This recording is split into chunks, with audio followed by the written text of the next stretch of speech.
I'm going to divorce a sick, poor person and live for myself and my new family from now on. Eric said what he wanted to say and stood up satisfied. But I didn't understand what he meant, so I asked him again. To that, Eric pushed a crumpled divorce paper at me. I was furious, but strangely calm. The only good thing about you is that you're understanding. However, I suppressed my anger and wrote the divorce papers for him, and that's what Eric said. I'm not strangely sad about the divorce. I'm finally free from Eric. But that's separate from the anger. I can't forgive this betrayal, and on the day of my discharge from the hospital, I was going to do something. My name is Jenny Hansen. I married Eric, who is 4 years younger, and this year marks our 30th anniversary. We got married young, Eric at 20 and I at 24. In what's called a shotgun marriage because I got pregnant with our eldest son, Aaron. It's not so unusual now, but back then, getting pregnant before marriage wasn't common. And we were mocked by friends for our lack of planning. But I loved Aaron very much and did not regret marrying. Then we were blessed with our daughter Stacy, and we worked hard for our children. Although we were poor. However, I wasn't very physically robust to begin with. I hurt my back during my second pregnancy and suffered from severe back pain. I also had chronic asthma, so I wasn't able to work properly. It ended up being mostly Eric earning. But I occasionally worked part-time and managed our family of 4 with the money I had saved from my single days. But Eric constantly complained about our situation. We're poor because you can't work. I didn't talk back when he said that, I just endured it. Eric's salary, my part-time income, and my savings. I bore a bigger burden, but I thought it was wrong to say that because we were family. So I apologized, I'm sorry. I'm trying to save on groceries. We're poor because of you, so get your parents to do something about it. True to his words, I had borrowed money from my parents. I felt pathetic, but my parents lent me money without asking any questions. But Eric, knowing this, never once thanked my parents. Eric is working hard outside, so you mustn't forget to appreciate that. Honestly, I was angry at times. But I protected my family in my own way with my mother's words and love. However, Eric was not a deeply affectionate father to the children. Eric became a father around 20. His peers were out playing every day. He seemed to have no sense of responsibility because he had a young family at home and played as if he were single. He often went out drinking with friends after work. Meanwhile, I bathed our 2 young children with my aching back. Eric complained about our tight finances. But he didn't help with saving and was the one spending money. Of course, I had complaints. But if enduring myself meant happiness and harmony for my family, there was no need to stir up trouble. That's how we managed as a couple. As we aged, his playing around settled down somewhat, but then other problems arose. Eric was serious at work but not very good at it, so his career advancement was slower than others. As the children grew and needed school fees, Eric's salary alone couldn't afford their education. Mom, you should really tell Dad off more. He's not advancing in his job. He's always out drinking, and he's just too selfish. Even Stacy, who was a middle school student at the time, would say such things to Eric. However, I just laughed at those words. But, your dad goes to work seriously every day, without ever taking a dishonest day off. Sure, I wish he would get promoted, but that can't be helped. I can't say anything more than that. I made sure to remind our children not to forget their respect for their father. But middle schoolers are no longer little children. As they grew, they started to see the reality rather than the excuses I made. No matter how much I tried to cover for Eric, the children had already lost their patience with their father. However, he himself was unaware of this. I work for Aaron and Stacy, So make sure you study hard to show your gratitude. At home, Eric would drink in the evening and boast about being the breadwinner, bragging to Aaron and Stacy about how hard he works at his job. Moreover, he did not limit this to home, he also boasted at his company. He would tell his bosses and colleagues, unsolicited, that my children and wife respect me, and I work for my children's school fees. One day, out of the blue, Eric said this to me. This Sunday, 5 people from work are coming over to our house. Apparently, he had invited his boss, colleagues, and juniors to show off our happy family life. I was surprised by the sudden news. If 5 guests were coming, I needed to prepare a substantial amount of food. Of course, cleaning was necessary, but I also had to prepare guest dishes.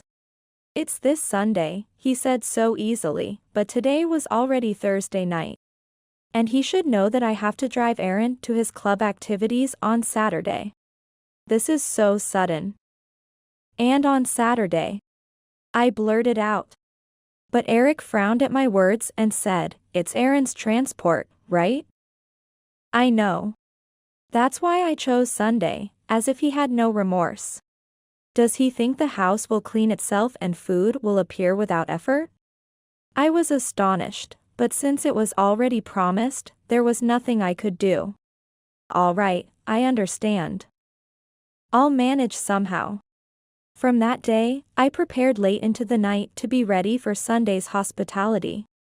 On Sunday, just before noon, 5 of Eric's colleagues arrived at our home as he had said. 2 were bosses, and 3 were colleagues and juniors from the same team. The youngest was a woman 7 years younger than Eric. Her name was Kelly Jones.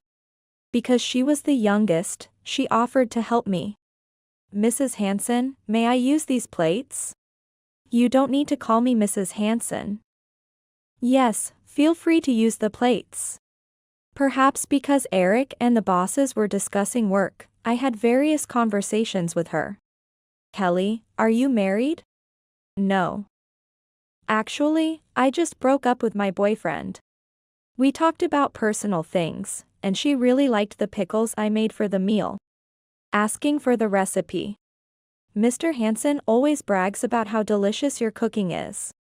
Kelly's words made me smile thinly. Surely Eric, who utters those words, is praising me, intoxicated with his role as a praising husband. However, Kelly, unaware of such things, took his words at face value and praised me. "You have a wonderful husband, and Jenny, you are as lovely as I imagined. You two are the couple I admire." That's certainly not the case. However, I couldn't just shatter her dream. Without such illusions, marriage wouldn't be possible. Yes. Marriage is a good thing. Hopefully, you'll find a wonderful lover again someday. When you do, please introduce him to me. Of course. We talked about many things just on that day. Kelly told me I was like a sister to her. I was happy as if I had gained a sister. Since we exchanged contact information that day, Kelly and I have often met up. Of course, Eric knows about it. But I didn't become friends with her just to please Eric. Yet, as if he believes he is the center of the world. Eric told me, "Make sure to say good things about me, huh?" Despite our age difference, Kelly and I became close friends. She even introduced me to a real boyfriend, and she cried in front of me when they broke up. Though we are nearly a generation apart, Kelly and I get along very well. And I truly hope she finds happiness. However, she has not been lucky in finding a good match, and she has turned 43. I am now 54 myself. Both of our children have graduated from college and left home. What has my life been about? I worked for the kids, the money got eaten up. And now I have to sacrifice myself to support an old woman who can't work. Eric started complaining like this on every occasion. While he used to say it was all for the kids. It seems he cannot truly appreciate the real happiness of the children having flown the nest. Since he was only putting on a show for himself. He probably feels dissatisfied because there is no visible return. I think he is truly pitiable. Even now, he puts on a good face outside, but at home, it's a different story. Does he think he's so great just because he works, or does he just want to be praised? I often say, I'm grateful, and it's not a lie, but I'm fed up with Eric's ingratitude. Honestly, now that the children are independent, I wonder if I have to stay with this man. But I can't discuss it with my elderly parents. And for Kelly, who wants to get married, it would seem like a luxurious problem. In the end, I kept these feelings to myself without telling anyone. It was a day as summer approached. My back pain worsened, and I finally decided to undergo surgery. The air quality had also deteriorated recently, worsening my asthma. Every cough sent sharp pains through my back. The back pain and asthma were dragging each other down, making daily life unbearable. So I finally opted for surgery. Well then, I'm off. On the day of my hospitalization, Eric didn't even see me off as I left the house with a big bag. I went straight to the hospital and completed the admission process alone. Later, the children came to visit. Aaron and Stacy listened carefully to the doctor's explanation about the surgery and the prognosis. I am truly grateful for that. The surgery, which required general anesthesia, took 3 hours but was successfully completed. I would need to stay in the hospital for about a month, during which Aaron and Stacy offered to take care of me during my hospitalization. Although it was a burden on the children, hospital life allowed me to rest both my body and mind quite comfortably compared to home. Yet, I still worry about Eric, despite him being such a husband. I wonder if your father is all right? He hasn't come at all. Could you check on him at home? I said this to Stacy, but she looked at me as if she were exasperated. Mom, you're too kind. Just leave him be. Still, he's not a child. He's managing fine. And if Dad gets really hungry and can't do anything about it, he'll surely come to the hospital, huh? Stacy said this with a laugh. Indeed, he's someone who can't do anything by himself. I could easily imagine what Stacy was describing. That's true. I responded to her words. About half a month into my hospital stay, while I was eating lunch, someone visited my hospital room. I put down my chopsticks at the sound of a knock. It was Eric. Oh, Dad. You came. Yeah. Had some business. Eric said this, then chuckled through his nose as he looked at me on the bed. He pulled up a pipe chair with an air of importance and sat down heavily, then said to me, "You look just like a sick person." What?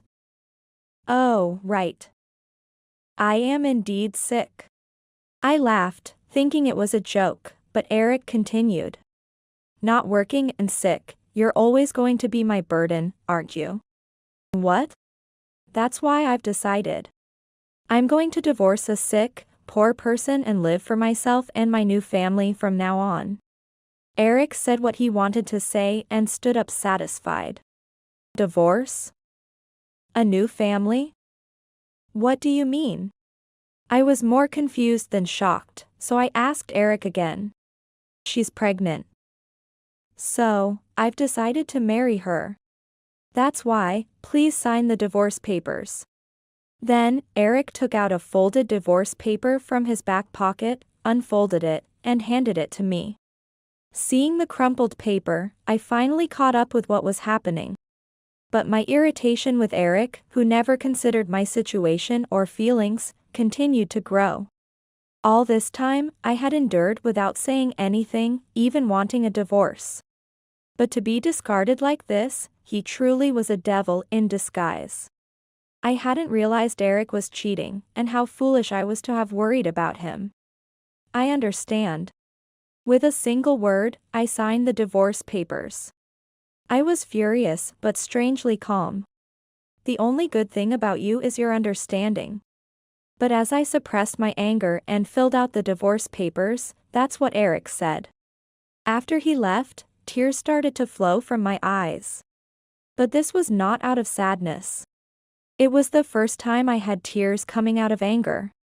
A few days later, as usual, Stacy and Aaron came to see me at the hospital. And I told them about Eric's actions. Unbelievable. That old jerk.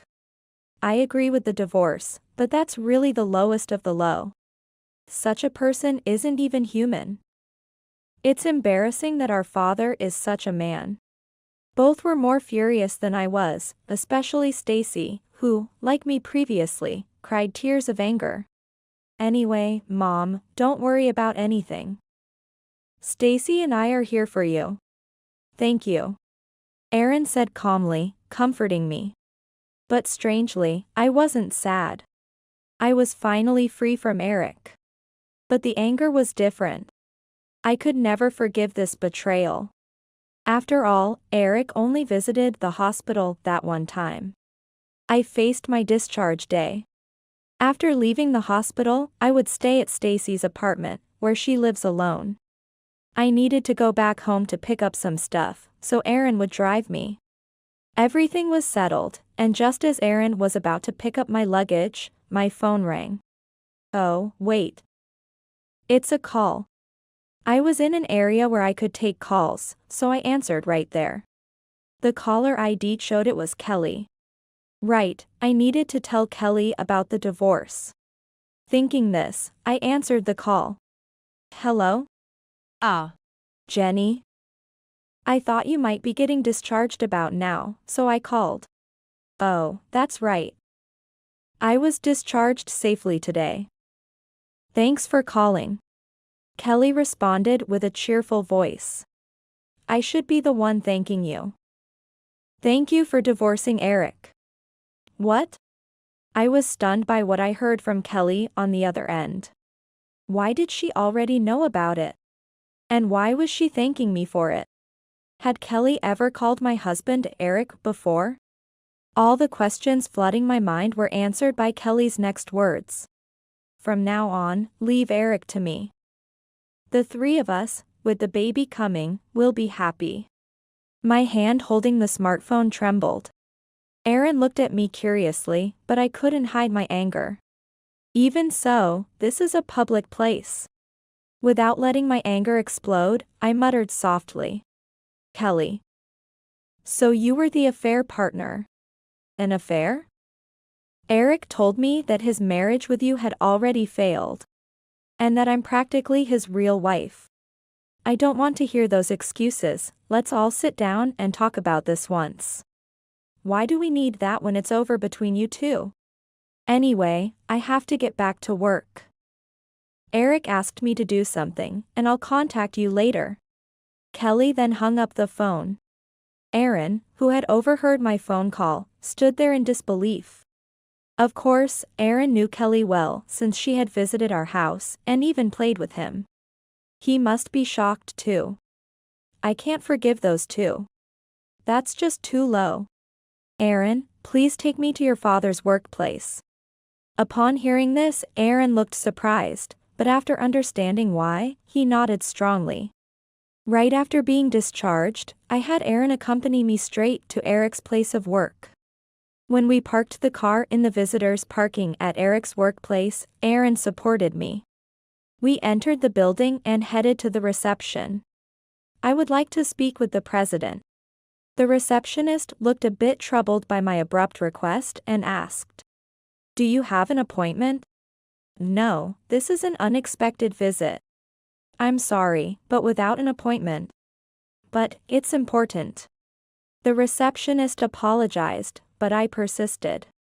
Perhaps overhearing our conversation, I felt the gaze of employees glancing over at us. Undoubtedly, we must seem like troublesome visitors who came without an appointment and demanded too much. In the midst of this, Eric noticed that Aaron and I were at his workplace. He got up hurriedly and approached us. What are you doing here? Hello, we came to talk to the president. To the president. Eric was clearly flustered. probably thinking I was about to expose his affair with his subordinate, Kelly. Calm down, let's go outside and talk. Saying this, he urged us to step outside. It's none of your business, Dad. Stay out of it. It is my business. Aaron resisted Eric's attempt to stop us, but Eric grabbed my arm, trying to forcefully remove us. Stop it. Mom just had surgery. Aaron managed to calm Eric down, and Eric reluctantly loosened his grip on my arm. Seeing our situation, Kelly watched and laughed triumphantly. Angrily, I shook off Eric's hand and said, "So, I can't see the president?" "If that's the case, understood. We will no longer associate with your company. All transactions are to be stopped. Please relay that to the president." What? Eric stood there with his mouth agape. The receptionist looked worried and flustered. Seeing her discomfort, Aaron spoke up. "Oh, I apologize for not mentioning earlier. But my mother is the CEO of Jenny Corporation. All the system-related matters here are handled by her company, so she should be able to explain." Hearing this, the receptionist hurriedly said, "Oh. I will check if the president has time. Please wait a moment." I didn't intend to make her feel uneasy, but I couldn't help it. More importantly, Eric stood next to me, his face pale with worry. "What are you talking about?" "The president." Yes, surprised now? I was appalled that he truly didn't know. Beside me, Aaron was laughing at Eric's reaction. I had started my own company before the children entered middle school. There was no way we could afford their school fees. Life was tough. Plus, I was unwell and couldn't go out to work. That's when I decided to work from home, believing that the era of the internet was coming. I first attended a 3-month free computer class hosted by the city. There, I met an elderly man who would later become my business partner, Robert.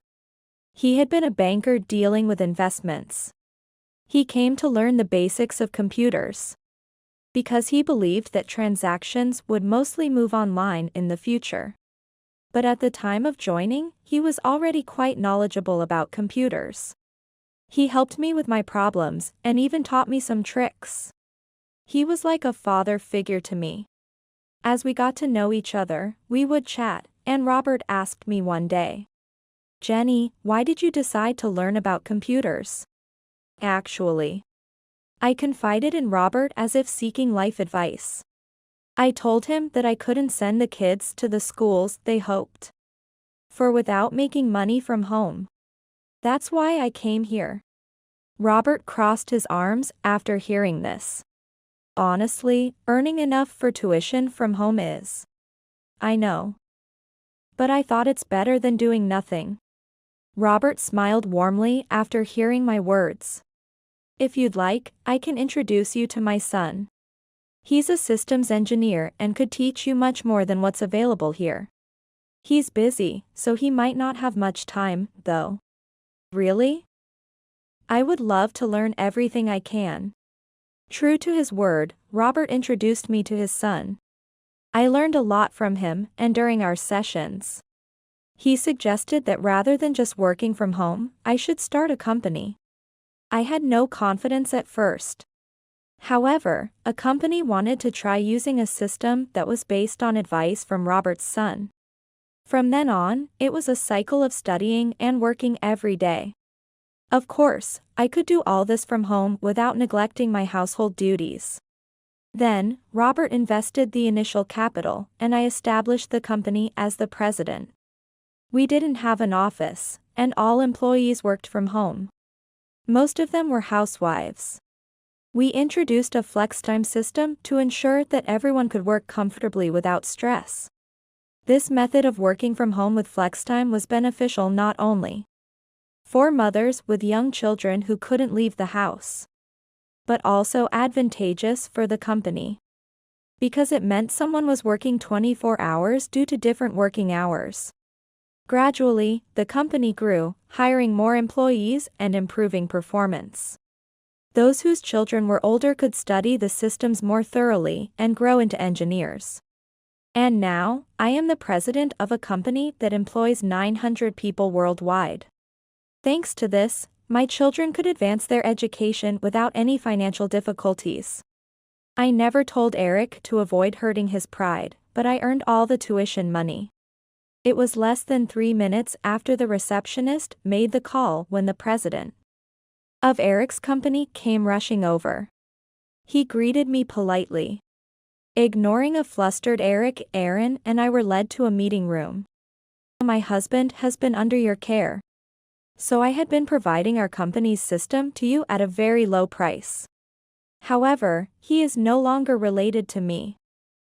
I would like to return to the regular pricing. The president turned pale at my words. Currently, we offer it at 20% of the standard rate. We'll just return it to 100%. If you're unable to pay, we'll have to discontinue our transactions. I smiled as the president groaned. You were Eric's wife. I had no idea, and I appreciate your past support. However, it's a bit difficult to adjust immediately after the divorce. Could we possibly have some time to consider this? I never intended to bring this up so suddenly. But Eric has had an affair with your employee, Kelly, and discarded me like a used rag. Naturally, I cannot feel sympathy for the company. Where these two individuals who disrupted my life met. What? Are you saying those two are in a relationship? The president's face turned even paler. He probably never imagined that there was infidelity within his company. It seems he is shocked to learn that Eric, who had always played the role of a good father and husband, was involved. That being said, if you wish to continue doing business, I would kindly ask you to renew the contract at the regular price. The president, understanding my feelings, could say nothing. He simply slumped his shoulders. As Aaron and I left the meeting room, there was Kelly. I can't believe Jenny runs a company. And to think you kept it from me. Your best friend, that's harsh. There was Kelly, making a sarcastic remark. Aaron was visibly angry, but I stopped him. I'm sorry. I didn't think it was worth mentioning. Even so, to use Eric against me as a weapon for harassment. I never thought you were that kind of person. But as a president, you must be okay, financially now, right? I'm relieved. I would have felt terrible if my actions had caused you to be unhappy. Her insincere words sounded like mockery. But she was wrong. Feeling obligated to correct her, I said. I'm sorry, but I don't think I've lost anything. In fact, thank you for taking him off my hands. You don't have to put up a brave front. It's not a front. A husband who has a spending habit hardly contributes to household expenses. Looks down on others, treats his children as tools to show himself in a better light. Doesn't participate in parenting and doesn't provide for school fees. I was wondering if I had to stay with such a husband for the rest of my life. Kelly stood there with her mouth open. Aaron couldn't help but laugh. What? Who are you talking about? About Eric, of course. It seems he's been playing the role of a good husband and father outside. But it was me who paid for the children's college tuition. You better earn well for your baby's sake. Huh? I'm going to be a full-time housewife. Oh, is that so? It's unfortunate for the baby then. But I guess high school might be tough? Better start saving now. Kelly, unable to accept the truth about Eric, muttered in conflict and became flustered. Being pregnant, she probably wasn't emotionally stable. I felt sorry for confronting her with reality at such a time. But after all, she was the one who started the conflict, and I hadn't lied about anything. Well then, take care. I truly wish you happiness. I smiled warmly and left Kelly there, supported by Aaron as we left the company. My wish for her happiness contained neither lies nor sarcasm. I genuinely hoped that Kelly, my former best friend who so desperately wanted to be happy, would indeed find it. Whether she could find happiness with Eric, I didn't know. Eventually, the president apologized for any discomfort caused by his employee. No need for you, Mr. President, to apologize. It's not your fault, it's those two. But I no longer have a reason to offer discounts, so I simply proposed the regular price. The president responded, "You're right," and agreed to a new contract at the regular price. Although it may no longer concern you, Ms. Hansen. Eric Hansen has been given a pay cut for getting involved with a subordinate. He has a new family, but I hope he does not repeat the same mistake. The president informed me apologetically. I felt slightly relieved hearing about Eric's penalty. Despite his high salary, a pay cut would make life difficult. But my feelings of anger had vanished, replaced only by pity. Yes, I hope Mr. Hansen and Ms. Jones find happiness.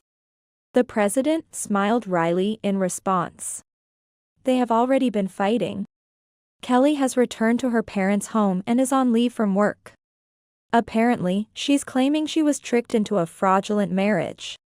Oh. It might just be her temporary anxiety due to pregnancy. I responded with a polite laugh. If so, that would be good, but whether they would find happiness together remained uncertain. I could easily imagine Kelly becoming a single mother and Eric becoming a poor, lonely old man. After that, I moved in with Stacy. Within a year, Stacy was engaged. I gifted her a duplex as a wedding present. And we started living together in the new house. With no need to think about Eric, I could focus more on my work. The company gradually began to generate significant profits. And I lived without financial worries, something that had once seemed impossible. Soon, I would become a grandmother. With more hope and happiness than fears for my retirement, I look forward to the future.